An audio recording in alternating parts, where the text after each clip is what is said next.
अस्सलाम वालेकुम स्टूडेंट्स। बेटा आज हमने चैप्टर 2 स्टार्ट करना है जिसका नाम है एसिड, बेस एंड सॉल्ट्स। बेटा यहाँ पे हमने ये तीन चीज़ें पढ़नी है, एसिड, बेसिस एंड सॉल्ट। सबसे पहले हम इसका इंट्रोडक्शन देखते हैं। इंट्रोडक्शन के अंदर बेटा कहता है कि तीन इंपॉर्टेंट एसिड जिनमें हाइड्रोक्लोरिक एसिड,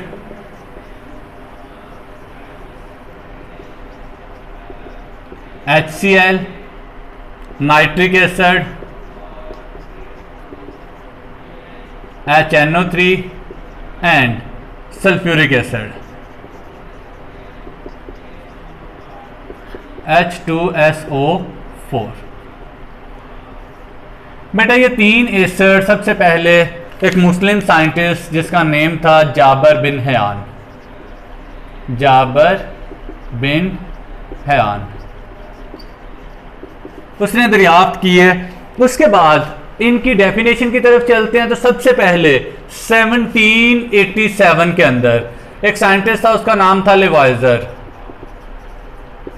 उसने सबसे पहले एसिड की डेफिनेशन के लिए कॉन्सेप्ट दिया कि ऑक्सीजन के बाइनरी कंपाउंड्स, उसके एग्जांपल उसने दी SO2, CO2 एक्सेट्रा।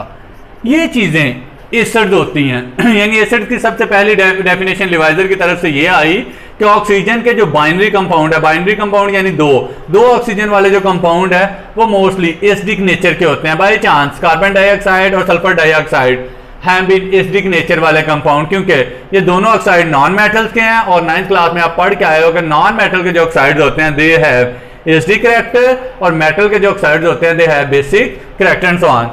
उसके बाद दो साइंटिस्ट थे जिन्होंने 1815 के अंदर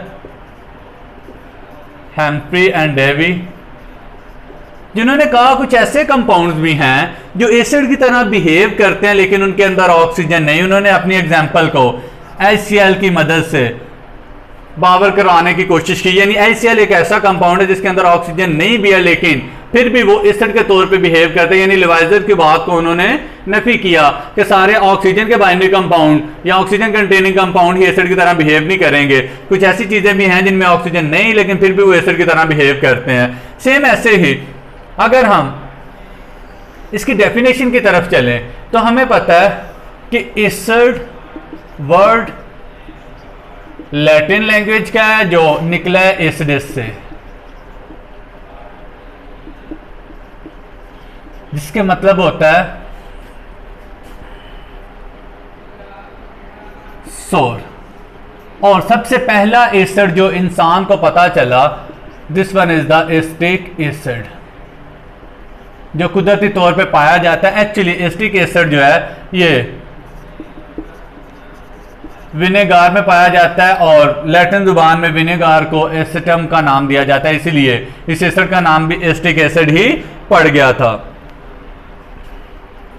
उसके बाद हम एक और चीज आपकी यहाँ पे लिखी हुई है, आप बायो के अंदर भी पढ़ चुके हो कि हमारी बॉडी हमारे स्टमक के अंदर हाइड्रोक्लोरिक एसिड यानी HCl को थोड़ी सी मिकदार में डाइल्यूट फॉर्म में प्रोड्यूस करते हैं, जो कि हमारी बॉडी के अंदर मौजूद खाने को, फूड को डिकम्पोज करती है, तोड़ने में, ब्रेक डाउन करने में हेल्प करती है। लेकिन कहता है अगर आप स्पाइसी फूड या इस तरह की चीज़ें ज़्यादा मिकदार में लेते हो तो इस एसिड की मिकदार हमारे स्टमक के अंदर इंक्रीज कर जाती है, जिसकी वजह से बर्निंग सी होती है और इस कंडीशन को हम एसिडिटी का नाम देते हैं। और किसी भी एसिडिक चीज़ का इफेक्ट ख़त्म करने के लिए हमेशा हम बेसिक चीज़ को यूज़ करते हैं जो उसके साथ मिलकर न्यूट्रलाइज कर देती है उसको। तो डेफिनेटली इसके लिए पोटाशियम हाइड्रोक्साइड, कैल्शियम हाइड्रोक्साइड, इस तरह के ज़्यादातर कैल्शियम हाइड्रोक्साइड को, जिसे हम लाइम वाटर का नाम भी देते हैं, इसको हम इस्तेमाल करते हैं। और साथ में मैग्नीशियम हाइड्रोक्साइड को भी इस्तेमाल कर सकते हैं। सबसे ज़्यादा बेसिकली जो यूज़ होता है वो मैग्नीशियम हाइड्रोक्साइड है।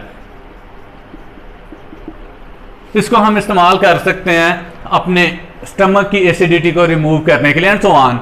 इसके बाद बेटा बड़ा ही इंपॉर्टेंट एक क्वेश्चन है, लगता है ये क्वेश्चन छोटा सा है लेकिन बोर्ड में अक्सर बेशतर ये क्वेश्चन लॉन्ग के तौर पे आता रहा है। कई दफ़ा एसिड और बेस दोनों के फिजिकल प्रॉपर्टीज पूछ लेता है कई दफ़ा सिर्फ दोनों में से किसी एक की फिजिकल प्रॉपर्टीज। आगे जाके आप एसिड और बेसिस के रिएक्शन देखोगे, वो उनकी केमिकल प्रॉपर्टीज हैं, फिजिकल प्रॉपर्टीज वहां नहीं लिखी एक्चुअली, उसने चैप्टर के स्टार्ट में दोनों की फिजिकल प्रॉपर्टीज को राइट कर दिया है। बड़ी ही आसान है। सबसे पहले हम एसिड के बारे में देखते हैं, ये कंपैरिजन की फॉर्म में लिखी हुई है, हम भी इस तरह करके इसकी डिवीजन कर लेते हैं। सबसे पहला पॉइंट, एसिड हैव सोर टेस्ट, और ये पाया जाता है मोस्टली सिट्रस फ्रूट्स के अंदर, और भी चीजों में पाया जाएगा लेकिन सिट्रस फ्रूट इसकी सबसे बेस्ट एग्जांपल है। जबकि बेस की बात करें, दे हैव बिटर टेस्ट, कड़वा सा इसका टेस्ट होता है, और स्लिपरी टू टच, अगर इसको हम टच करें तो स्लिपरी सा होता है। इसकी बेस्ट एग्जांपल है सोप। जो आप सोप घरों में इस्तेमाल करते हो वो बेस की, उसके अंदर सोडियम हाइड्रोक्साइड की पॉसिबिलिटी होती है, इस वजह से उसको हम स्ट्रॉन्ग बेस का भी नाम दे सकते हैं, लेकिन उसको बाकी चीज़ों में मिला के उसको उसके स्ट्रॉन्ग बेसिक इफेक्ट को थोड़ा सा कम किया जाता है, सो ऑन। अगर हम इसके दूसरे पॉइंट की बात करें तो लिटमस पेपर एक ऐसा पेपर है जो किसी चीज़ की एसिडिक और बेसिक नेचर को शो करता है। तो अगर मेरे पास ब्लू लिटमस पेपर होगा तो मैं एसिड वाले सोल्यूशन के अंदर उसको पुट करूंगा तो उसका ब्लू कलर रेड में कन्वर्ट हो जाएगा, यानी एसिड ब्लू लिटमस को रेड में कन्वर्ट कर देता है। और अगर हम बेस की बात करें तो बेस रेड लिटमस को ब्लू के अंदर कन्वर्ट कर देती है। अगर हम तीसरे पॉइंट की बात करें तो हम कह सकते हैं they are corrosive in concentrated form. ये बेटा जब कॉन्सेंट्रेटेड फॉर्म में होते हैं तो ये क्रोसिव होते हैं, बर्निंग क्रिएट करते हैं, जलन से क्रिएट करते हैं। जैसे आपको पता है एसिड अगर बॉडी के ऊपर गिर जाए तो बॉडी को जला देते हैं वहां से। ये नॉन क्रोसिव होते हैं जनरली, लेकिन but concentrated form of NaOH and QH, ये स्ट्रॉन्ग बेसिस है, इनकी concentrated form can be corrosive, ये नुकसान आपको दे सकती है। सो इनकी कॉन्सेंट्रेटेड फॉर्म से आपको बचना पड़ेगा। चौथा पॉइंट दोनों का सेम है, they can conduct electricity in aqueous solution. Same वहां पे भी हम लिख सकते हैं fourth point, they can conduct electricity in aqueous solution.